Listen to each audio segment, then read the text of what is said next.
O'zi ko'zingiz tagida peshonangizda ajinlaringiz bor. Shuni yo'qotishni xohlayapsiz, lekin retinol ishlatishga qo'rqyapsizmi? O'zi rostdan ham effekt berarmikan deb o'ylayapsizmi? Даже retinol ishlatishni xohlasangiz ham qanaqa qilib ishlatishni bilmaysizmi? Videoni oxirigacha ko'rsangiz retinol haqida hamma sekretlarni ochib beraman. Birinchidan, retinol kimlarga mumkin emasligi haqida gaplashamiz. Homiladorlarga, emiziklilarga, yuzini barirasi buzilganlarga, sal narsa sursa qichishib, ayishib ketadiganlarga va kuperozi borlarga umuman mumkin emas. Ikkinchidan, qanaqa qo'llanilishini ko'rib chiqamiz. Agar oldin retinol ishlatmagan bo'lsangiz, eng past foizligidan boshlaysiz.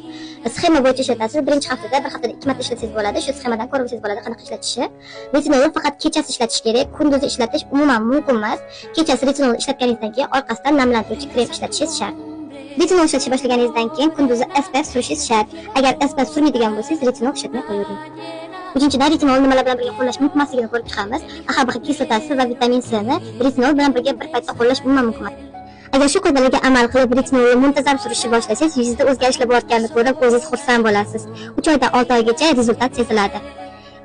Ishoning, retinol universal modda yo'q. Ha, u rostdan ham effekt beradi. Ajinlarni yo'qotishga, poralarni qisqartirishga, dog'larni ketkazishga zo'r yordam beradi. Faqat retinolni qoidasi bilan ishlatsangiz bo'ldi. Keyingi videosimda ko'zi tagi qaysi retinoldan surish mumkin, yangi boshlovchilar qaysi retinoldan boshlagani yaxshi, hammasini rasmi bilan, brendlari bilan video reels qilib beraman. Meni yo'qotib qo'ymasligi uchun podpiskani bosib qo'ying.